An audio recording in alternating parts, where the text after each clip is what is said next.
Haupa, Ibai Alzaganaz, Mungiko EH Bilduko zinegotzie, joan dan maiatzaren 26-en legealdi honetako azken osoko bilkura eduki gendun eta bertan ondoko gaiek landu gendu zen.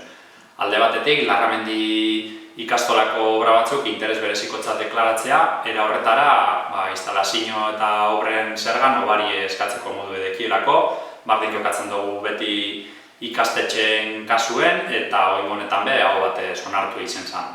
Azken osoko bilkura honetako bigarren puntuen, aurtengo San Pedro jaietako egitarau onartzea tokatzen zen.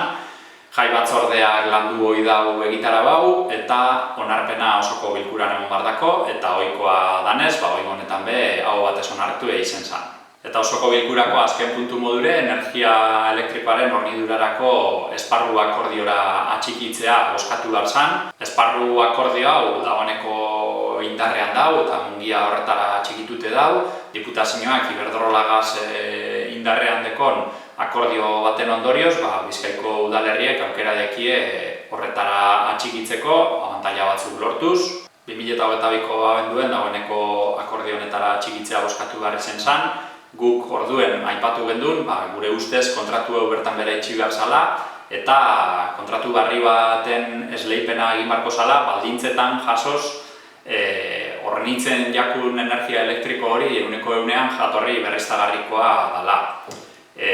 Proposamen hori esan onartu eizen eta akordio honetara atxikitu zen Mungiako udala. Oraingo honetan irakurketa bardin egiten gendun. Alde batetik, lurralde batzordean urgentziz diktaminatu behar izen zen dokumentazioa eta proposamena aztertzeko astirik eduki barik, batzordea baino minutu harin hau bidali jakuleko proposamen hori. Beste alde batetik, ontxe bota dugun eritzi honen gaitik, postura hori mantentzen duguleko. Eta beste alde batetik, aztertzerakoan, konturatu gara, hemen proposatzen dela esparru akordio horretara atxikitzea, baina 4 urterako. Hau indarrean sartuko zen 2024ko urtarrilaren batean, eta indarrean egongo zen 2027ko abenduaren 31 arte. Hau da, 6 hilabeteko aurrerapenagaz gabiz akordio batera atxikitzen. Guk egiten dugun irakurketa honen aurrean da, hauteskundeetan egon ahal ziren aldaketen aurrean, bai interes politiko bategaitik eta bai interes enpresarial bategaitik nahi izan dabela dana ondo lotute itxi. Beraz, dana kontuen hartunde osoko bilkuran erabaki gendu aurka bozkatzea. Bardin egin zegoen Elkarrekin Podemoseko zinegotziek eta edozein kasuten puntue onartu izen zen ganerako alderdi politikoen aldeko bozkagaz. Eta azken osoko bilkura honegaz amaitzeko eskari eta galderen puntuen gogorarazi gure izen gendun, legealdien zehar hainbat galdera eta eskaera egiten joan garela eta batzuk ondino erantzun barik geratu direla, ez gitxi. Bat, 2019ko ekainean bertan egindako eskaera bat, azen egiten diren erregistroak guk ikusi alizetekoa, hain zuzen be.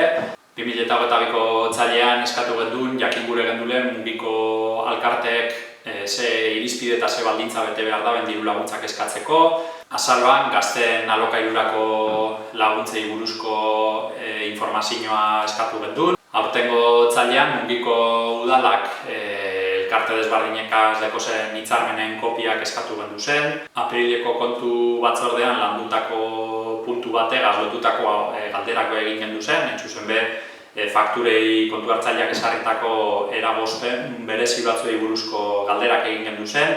Eta maiatzean bertan, herritarren batzordean, ekainaren 10ean ospatzekoa dan BBK Live musika jaialdi horri buruzko hainbat argipen eskatu gendu zen, ez duguleko honi buruzko ezelango informaziorik eduki publikoki iragarri dan arte.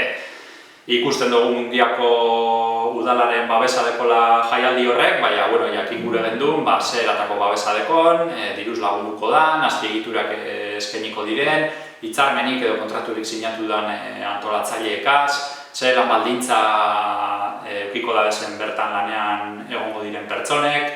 Galdetzen gendun bai hizkuntz eta genero irizpidei buruz, hau da, ze irizpide sarri diren gai horreri dagokionez artistak aukeratzerako orduen.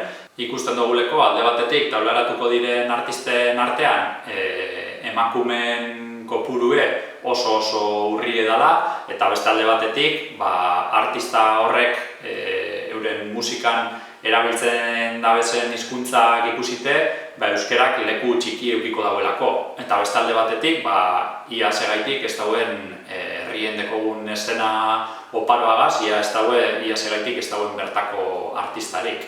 Galdera eta eskaera asko ikusten dozuenez, erantzun barik geratu direnak, osoko bilkura honetan ez kenduleko ezelango erantzunik jaso.